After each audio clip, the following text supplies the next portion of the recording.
We all know how important light is in our daily life. We just can't imagine living without it even for a day.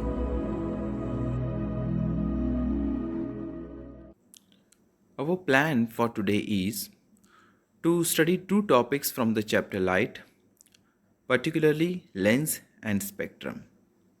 To start with lens, you all have used such type of magnifying glass in one point or other, maybe for playing or to study something, to view a magnified image of certain things. We all have used magnifying glass.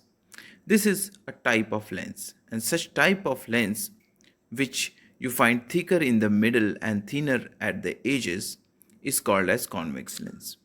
So there are two types of lens. One is a convex lens, which, like I said, is thicker in the middle and thinner at the edges, as you can see here.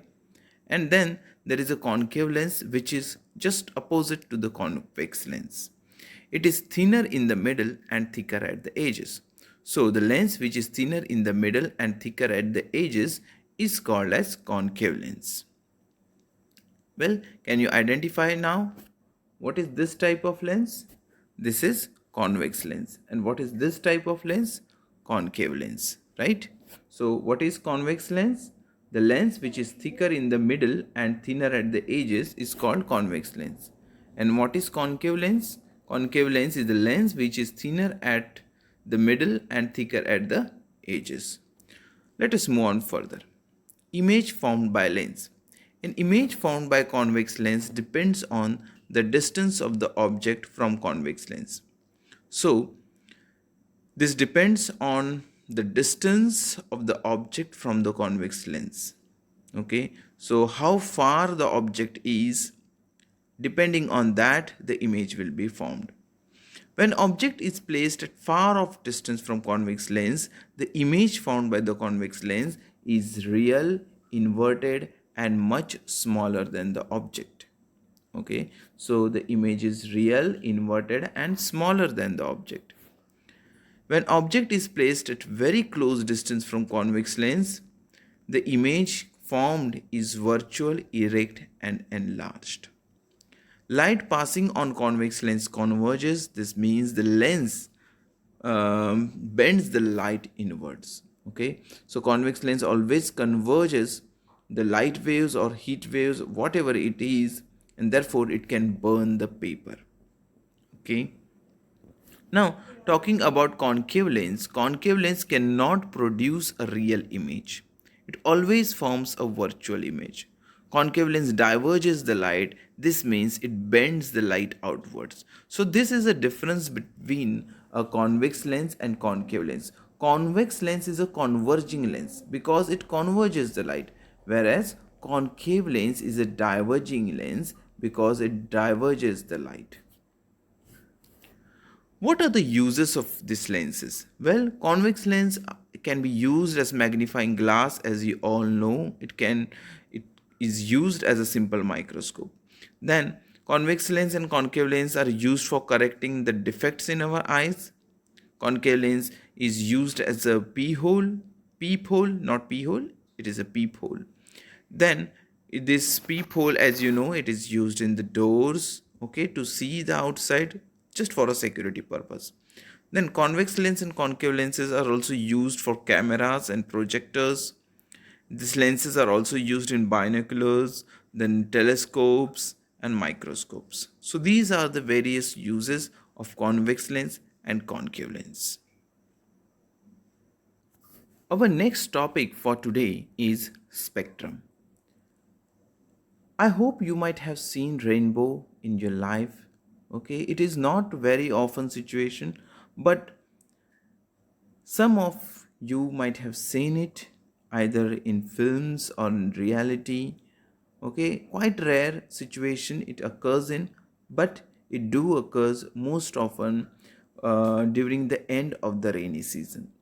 When observed carefully, there are 7 colors in the rainbow, though it may not be easy to distinguish all of them. There are red, orange, yellow, green, blue, indigo, and violet colors in it. This band of colors is what we call as spectrum. So what is spectrum? It is band of colors. Can we see this band of colors apart from rainbow anywhere else? Yes, surely. You can see them if on the oil which is spilt on the wet road, there you can see it. You can see it from the prism. Even near the waterfalls, you can sometimes see the rainbow if you are lucky enough to find yourself in a correct position, because sun should be at the opposite side, okay, behind you, and then there in front of you there should be a waterfall and you should be in between the two. Only then you can see the rainbows, either during the end of the rainy season or near the waterfalls also sometime it is quite visible. Then let us move on to the next point. The different colors in the rainbow are formed due to dispersion of sunlight as it passes through small water droplets in air after rain. The different color thus formed appears in the form of the large curve in the sky, which we call as rainbow. Newton's disk can also be used to show how seven colors can be again combined to form a white color. Okay, the area of the disk is divided into seven equal parts and colored with seven different colors, okay, which are part of the rainbow colors. If you rotate this disk fast, you will find that this color disappear temporarily and it shows white or grayish color. So, the other thing that Newton had discovered was he used prism to disperse the light. There also, what happened when a beam of light is passed through the prism, he observed that it splits into component colors just like a rainbow.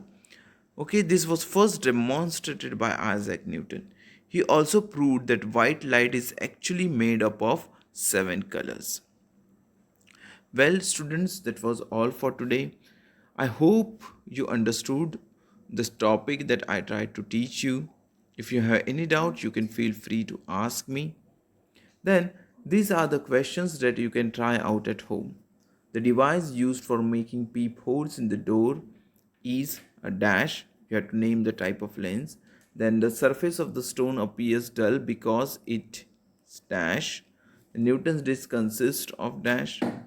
An image found by concave lens is always dash. A lens that can form both real and virtual images is a dash. Then lens that always forms a diminished image is a dash. An image that can be obtained on a screen is dash. So these are the questions for you. Try to solve it. If you have any doubt, feel free to ask. Okay, so see you during the next session. Until then, take care. Bye bye.